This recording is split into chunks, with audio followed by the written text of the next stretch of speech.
Doom, The Dark Ages, is set for release this May, and last week I had a chance to sit down for several hours to play an early version of the game for myself. These are my thoughts. But there is a limitation on how much I can show today, so I wanted to break this down into different sections, highlighting the stuff that impressed me, both technically and from a gameplay perspective, while also discussing one or two minor caveats. So let's just dive in. To begin with, The Dark Ages is built using what it has labeled idTech 8, the latest version of its amazing in-house technology, much of which was shared with Machine Games in last year's Graphics of the Year award winner Indiana Jones and the Xbox 360, aka The Great Circle. Straight away, I was impressed with how alive everything feels. There's a tremendous amount of secondary animation with blowing trees, flags, and other environmental effects across the world. In the first map, which we were unable to capture unfortunately, you're engulfed in a massive storm with rain pounding the map around you. The one we're showing here, though, is equally atmospheric. We played the game on a high-spec PC, but not with maximum settings nor with the upcoming path traced mode. However, standard ray tracing was enabled, with both RT reflections, like Doom Eternal, and ray traced global illumination, like Indiana Jones. The reflections are nice. There's a lot of water in the siege map, and that water employs full RT reflections, with layered in particles and atmospherics handled by SSR, like Doom Eternal. There's plenty of reflective surfaces around, despite the shift to more naturalistic environments. But it's precisely that shift in tone that allows its other feature to shine, ray traced global illumination. This one enables much more accurate and dramatic lighting across a huge space that is almost entirely lit through natural light sources such as flames and the sun. This helps establish much more precise and beautiful lighting. It's deployed very much like we saw in Indiana Jones. It works very well. But more than Indiana Jones, there's a new emphasis on dynamic objects, and eliminating baked lighting means that these objects can blend more seamlessly with the environment. And that's actually the next thing I wanted to talk about. The world is now packed full of destructible, physics-driven objects, something the last two games lacked entirely. Take these wooden structures, for instance. You can blast away at them, causing them to buckle under their weight before crashing down to the ground. Kind of reminds me of the shacks in Crisis 1, actually. Your weapon can chip and break them apart in real time, and once they've tumbled, you can continue to blast apart the remaining debris on the ground. By the way, did you catch it? A great little demonstration of ray traced global illumination. Before I blow this thing to smithereens, the area beneath it is completely dark and shadowed, right? As we shoot it, however, light begins to stream within the gaps, filling that space. This is what I mean when I say that dynamic objects can be more realistically rooted in the world. They get the correct shadows and lighting that you would expect. When you couple this with combat, the arenas end up feeling a lot more active than before, with things just changing and breaking apart as you engage your enemies. Of course, structures central to the actual level design cannot be destroyed like these, but there's plenty of breakables scattered everywhere, which was a highlight for me. It's even crazier in this level where you take control of the huge Doom mech. I actually forget the name here, but this thing allows you to stomp around a massive city environment, just destroying things around you. Bridges, building facades, all break apart in your wake as you take on other large foes. It's a very cool sequence. There's also a nice ripple simulation on water surfaces, which were largely absent from Doom Eternal. Running around produces these proper geometric ripples now, which in addition to the RT reflections ensures that water looks pretty great. When swimming below the water surface, you also get this really nice view effect that I liked quite a bit.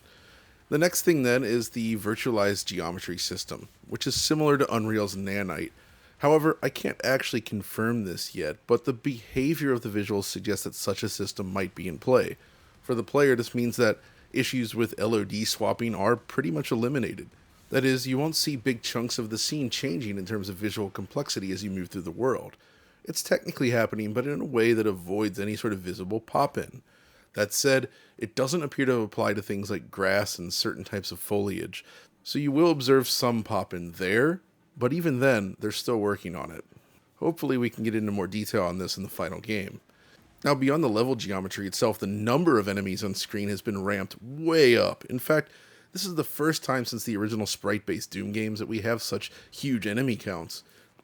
Right at the beginning of this mission, when jumping into the crowd, I counted more than 30 enemies on screen at once, with more appearing as you fight. This feeds directly into some major gameplay changes as well, which we'll get into here shortly, but I want to step back first and put everything into perspective. You see, what we have here with the Dark Ages and idTech 8 is a game engine that is capable of throwing around dozens upon dozens of enemies, 30, 40, 50 foes at once, in a world rendered using virtualized geometry and full ray trace lighting and reflections, along with a robust physics simulation, all while targeting 60 frames per second.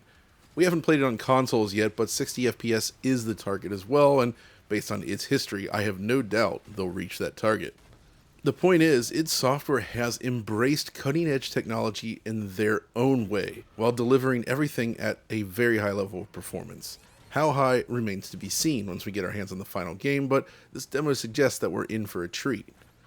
Once we have that build though, we'll go into much more detail on the visuals, but for now, know that it's looking very promising. Now, however, I'd actually like to talk about the game design itself. This is an area that I'm actually more excited about because the game is fundamentally completely different compared to something like Doom Eternal. So, look, I enjoy Doom Eternal quite a bit, but I have some complaints. Firstly, as you progress in the game, battles often become a bit too long, often locking players into a single space with these barriers, with enemies just continuously spawning in, until the point where the game said, okay, you can continue now. You spend a lot of time watching cooldown meters for various power-ups, and you needed to leverage the glory kill system and the chainsaw almost constantly to keep your health and ammo topped up. It forced you to juggle all these different systems all the time, which could get a little exhausting after a while. If you just wanted to play it like a classic shooter, you really couldn't. In addition, the glory kill prompt appeared on nearly every enemy, unless you kept firing. But really, the game encourages you to use that glory kill button all the time, which means you'll be watching these scripted animations over and over again as the game briefly takes control away. Now, I love the movement and flow of the game, mind you, but there's definitely some issues with pacing that stood out after a while. With Doom the Dark Ages, this has changed completely. Firstly, smaller foes now go down much quicker. More like classic Doom, actually. A shot or two is enough to kill each one of them. They provide challenge though by attacking you and taking away some of your life, but each enemy itself can be taken out very quickly. That's important. You can also take out many of them at once sometimes, like with the shield mechanic, where you basically crash down to a mob and explode every surrounding enemy in the area. The bigger thing here though, glory kills have almost entirely been eliminated. For normal enemies, you just don't need to do it anymore. It doesn't even appear. For larger enemies, there are prompts similar to glory kills that can appear, but it's much faster and it doesn't actually take away movement from the player. Only in very rare instances do you get the full glory kill-like experience, and that's usually after fighting some big boss or something. I don't even think they use the term glory kill at this point because frankly the system is all but vanished. They also eliminated the need to constantly chainsaw enemies for ammo, so that's another system that has been stripped out. As a result, battles flow much more smoothly. You'll need to vary your strategy depending on enemy type of course, but they no longer really take control away anymore.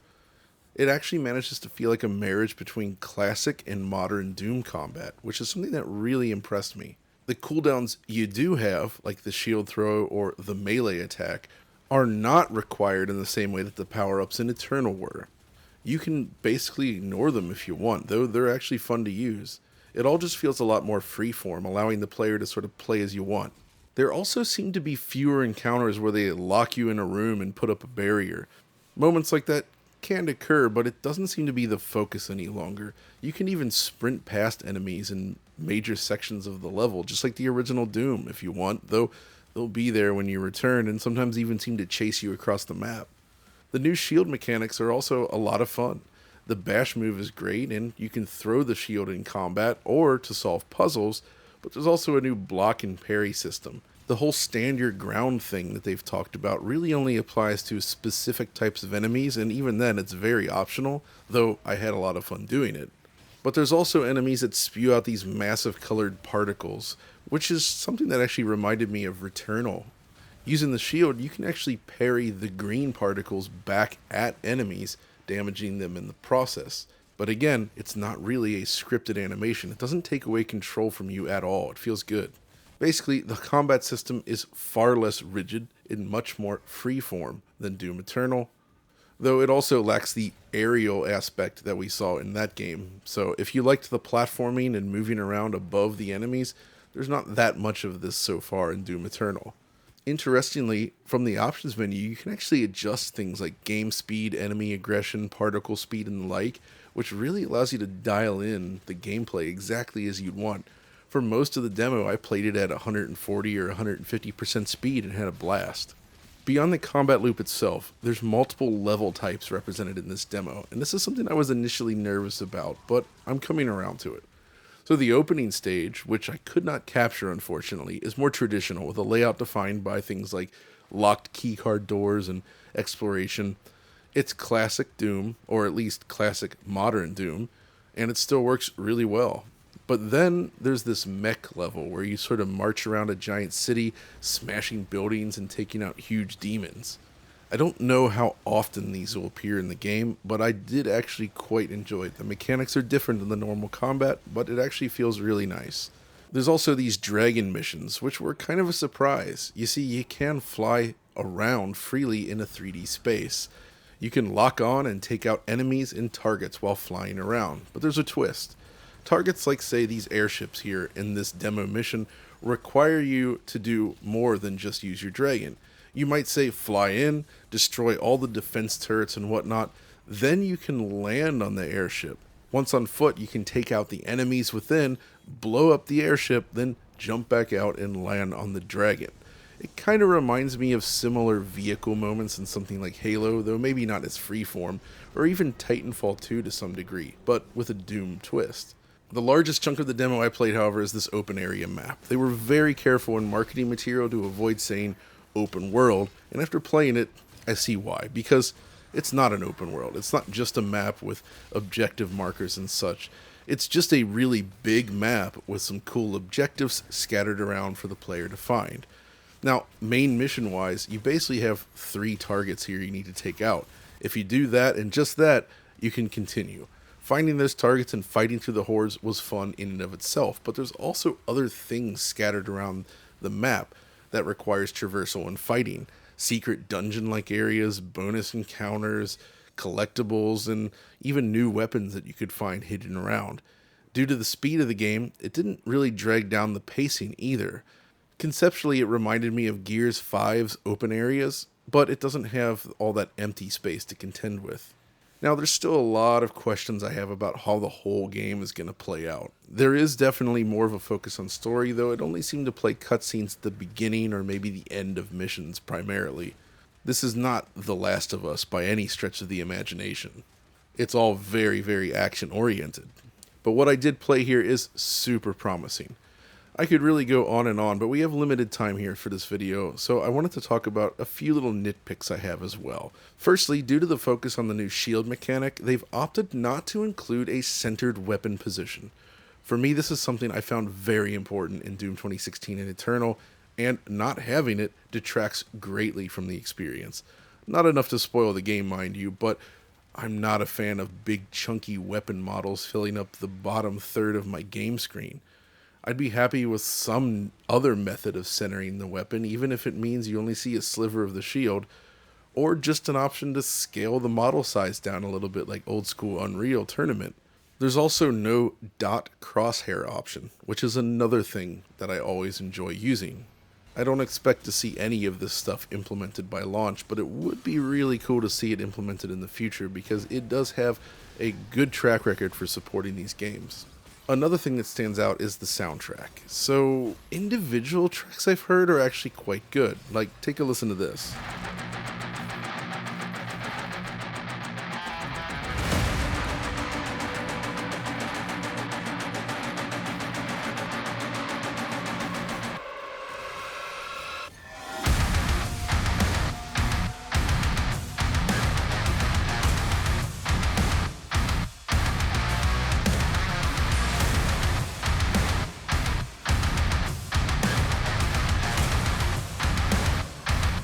Yet, while actually playing the game, it really didn't have much of an impact.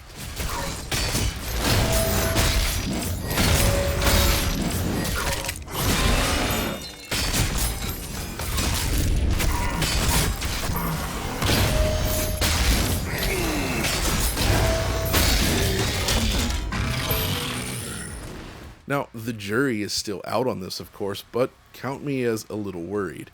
Music is so important for a shooter, and it just didn't do it for me. Now, obviously, someone like Mick Gordon wasn't going to return, right? That situation is its own thing. But we know that they worked with composers like Andrew Holschult for Doom Eternal's DLC, right?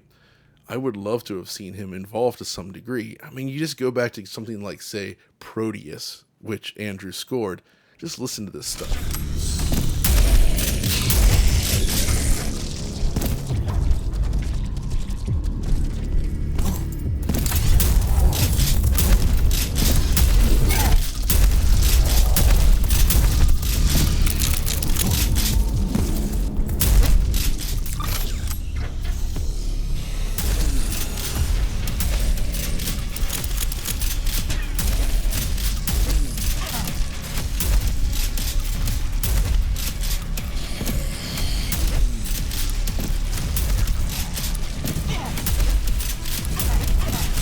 Or what about a medieval?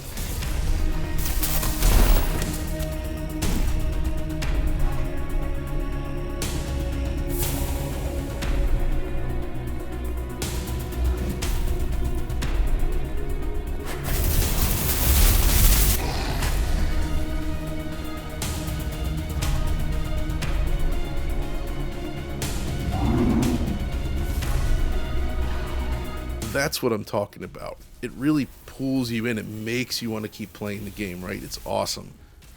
Doom the Dark Ages didn't have any moments like this for me, and that is a bummer. Another minor complaint then is the intensity of the colors on power-ups and projectiles in this game. They're just a bit too intense for my tastes. Like, gameplay-wise, it makes sense to have these big glowing colored balls, right? It's easy to identify in the heat of combat, but I'd love an option to sort of desaturate these things and make it look a little bit more cohesive with the environment itself. I also dislike how once your health drops under a certain level, the screen becomes perpetually red until you get your health back up, which, again, it's good for indicating that your health is low, but I found it kind of annoying.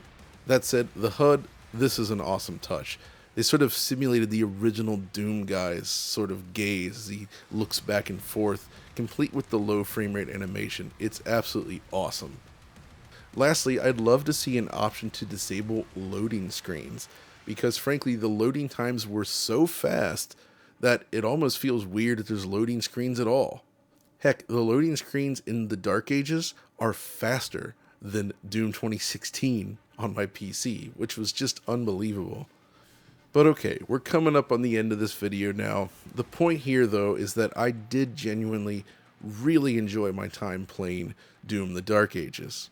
While I definitely still have some questions and nitpicks, this has a very good chance of becoming arguably the best of the 3 recent Doom games. But we'll have to wait until May to find out for sure. Which brings us to the end of this video. We'll see you next time.